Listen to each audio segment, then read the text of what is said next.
मैं भामला फाउंडेशन का और एमसीजीएम का बहुत बहुत अभिनंदन करना चाहता हूँ कि एक बड़ा ही अच्छा कैंपेन उन्होंने आज शुरू किया। और जैसा हम सभी जानते हैं कि एक साइलेंट किलर के रूप में जिस प्रकार से डायबिटीज़ और हाइपरटेंशन आज हमें अपनी चपेट में ले रहा है,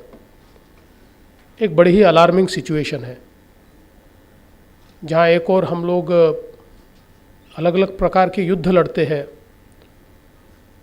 और अपने जीवन में बड़े बड़े संघर्ष भी करते हैं। और कई बार इन संघर्षों का सामना करने के लिए हम तैयार भी होते हैं,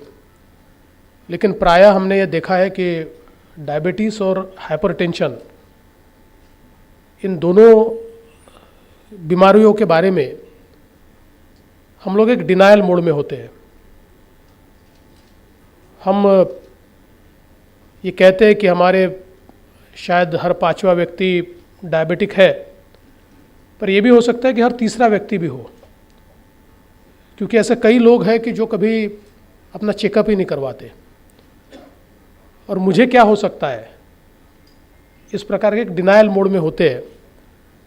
और फिर एक दिन ऐसा आता है कि जब रमाकांत पांडा जी के यहाँ जाकर एडमिट होना पड़ता है और अपना हार्ट फिर सुधारना पड़ता है।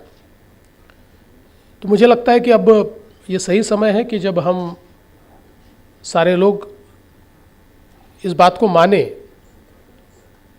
कि एक साइलेंट किलर के रूप में आज ये दोनों बीमारियां हमको अपने चपेट में ले रही है और अब इसके साथ संघर्ष करने की आवश्यकता है। और मैं सचमुच अक्षय जी का बहुत बहुत अभिनंदन करना चाहता हूँ कि बहुत अच्छे तरीके से इस फिल्म के माध्यम से 5 छोटी छोटी बातों को हमारे सामने रखा है कि जो डुएबल है, जो कोई भी कर सकता है, और इससे हम लोग इसको प्रिवेंट कर सकते हैं। जैसे डॉक्टर पांडा जी ने कहा कि हम लोग बीमार होने के बाद बीमारियों के ऊपर जो पैसा खर्चा करना पड़ता है, आज अगर हमारे देश की अवस्था देखें और जिस प्रकार की बीमारियों की चपेट में हम लोग हैं, हमारे जीडीपी से ज़्यादा पैसा अगर बीमारियों के ऊपर खर्चा करना पड़े तो हमारी हालत क्या होगी। और इसलिए हमारे जैसे देश में, जहाँ हम एक बड़ी सुदृढ़ इस प्रकार की जनसंख्या को तैयार करना चाहते हैं, वहाँ प्रिवेंशन ये अपने आप में बहुत महत्वपूर्ण है। और उसके लिए जागृति, कई बार जैसा मैंने कहा कि लोग डिनायल मोड में होते हैं, लेकिन अगर हम उनको जागरूक करें, और ख़ासकर आज देश और दुनिया में, भारत में भी जो ओबेसिटी अमंग्स चिल्ड्रन, ये एक बहुत महत्वपूर्ण विषय है कि जो हमारे यहाँ पर एक नई पीढ़ी है, एक नई जनरेशन है, इसको जब तक हम अवेयर नहीं करेंगे, हमारी लाइफस्टाइल चेंज हो चुकी है। हमने बड़ी तेज़ी से विकास किया, भौतिक विकास बड़ी तेज़ी से किया, लेकिन जितनी तेज़ी से भौतिक विकास होता है उतनी तेज़ी से हमारे जेनेटिक्स नहीं बदलते, उतनी तेज़ी से हमारी शरीर की रचना नहीं बदलती, उतनी तेज़ी से हमारी जो आदतें बदली हुई है उसको हमारा शरीर अडेप्ट नहीं होता, और फिर ऐसा सारा शरीर बीमारियों का घर हो जाता है। ये हो सकता है कि हमारी पारंपरिक भोजन की जो पद्धतियाँ हो, उस समय के क्लाइमेट के लिए, उस समय के मेहनत के लिए, उस समय के हमारे शारीरिक सारे कार्यक्रमों के लिए बहुत पर्याप्त थी, लेकिन आज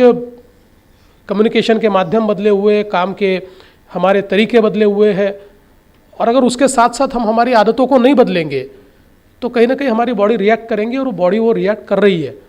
और इसलिए मुझे लगता है कि आज एक अवेयरनेस हम लोगों के बीच फैलाए, ये बहुत ज़रूरी है। और मैं ये मानता हूँ कि अक्षय जी या राजू ईरानी जी, इनके जैसे जो लोग हैं कि जो बेस्ट कम्युनिकेटर्स हैं, आज एक बात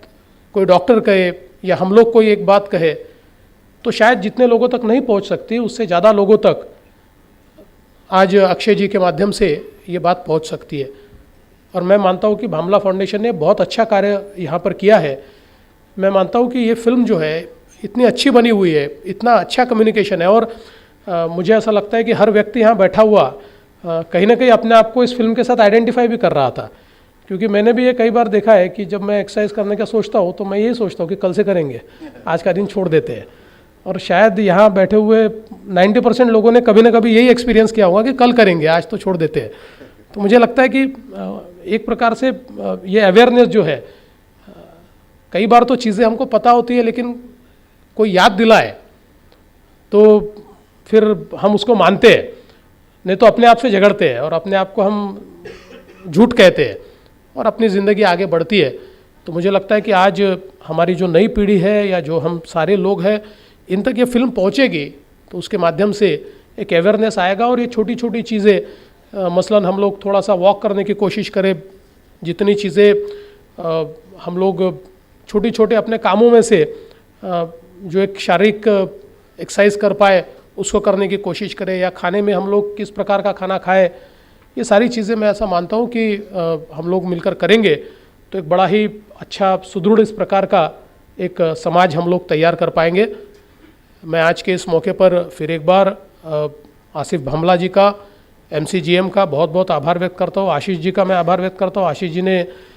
इस कार्यक्रम के लिए मुझे आग्रह किया और मुझे ऐसा लगता है कि बड़ा ही सार्थक इस प्रकार का एक कार्यक्रम यहाँ पर आयोजित हुआ है। और अक्षय कुमार जी, आपने अपने सारे व्यस्त शेड्यूल में से समाज के लिए समय निकाला। मैं ऐसा मानता हूँ कि किसी भी व्यक्ति की महानता या किसी भी कलाकार की महानता इसमें नहीं होती कि वो कितनी फिल्में हिट करता है या कितना पैसा वो कमाता है, तो इसमें होती है कि ये सारी ऊंचाइयों पर पहुंचने के बावजूद भी समाज से उसका रिश्ता क्या है, समाज के प्रति उसका उत्तरदायित्व क्या है। अगर वो उस बात को समझता है तो निश्चित रूप से मैं ऐसा मानता हूँ कि उसी को हम लोग सुपरस्टार कह सकते हैं। और इसलिए आपने ये सारा दायित्व यहाँ पर निभाया, मैं आपका बहुत बहुत आभार व्यक्त करता हूँ, अभिनंदन करता हूँ और अपने शब्दों को विराम देता हूँ। वैसे एक चीज़ है कि शेखर सुमन जी अगर बोलते रहेंगे तो किसी को डायबिटीज़ और हाइपरटेंशन नहीं हो सकता, इस बात की मैं गारंटी देता हूँ। धन्यवाद। 90 साल चड्डी पहन के बच्चा बड़ा हुआ पैंट पहन रहा। 90 इयर्स के बाद ख्याल आया आपको